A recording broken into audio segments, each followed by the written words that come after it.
L'année débute mal pour l'ancienne tenniswoman Martina Navratilova, puisqu'elle a annoncé ce lundi 2 janvier, par l'intermédiaire d'un communiqué cité par l'AFTA, Association des joueuses de tennis, note de la rédaction, souffrir d'un cancer de la gorge et du sein.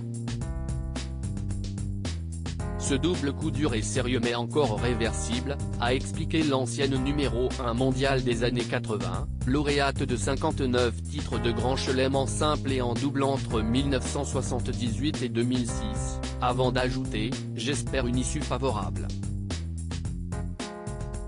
Ça va puer un moment, mais je vais me battre avec tout ce que j'ai ».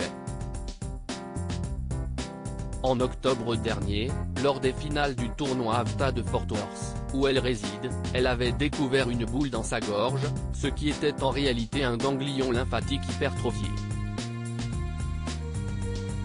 Elle avait donc effectué des tests le mois suivant pour en savoir davantage.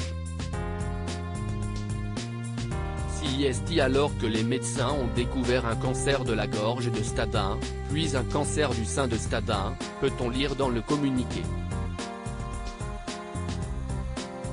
Elle débutera bientôt un traitement alors qu'elle avait déjà suivi un traitement pour un cancer du sein en 2010, Martina Navratilova en débutera un nouveau la semaine prochaine à New York.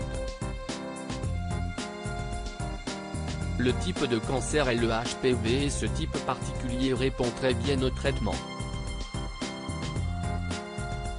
Ces deux cancers sont à un stade précoce et les résultats sont excellents, indique le communiqué. Elle ne pourra en revanche pas couvrir l'Open d'Australie, du 16 au 29 janvier, pour Tennis Channel, mais espère pouvoir participer de temps en temps par Zoom. Pour rappel, elle avait notamment marqué son époque sur les courts pour sa rivalité avec l'américaine Chris Evert, elle qui avait révélé en janvier 2022 être atteinte d'un cancer des ovaires, avant de déclarer qu'elle était en rémission au mois de mai. Les deux anciennes sportives seraient notamment devenues amies. A noter que Martina Navratilova est également célèbre pour ses prises de position politiques, que ce soit pour les droits de la communauté LGBT dans les années 80 ou pour faire barrage à l'élection de Donald Trump il y a quelques années déjà.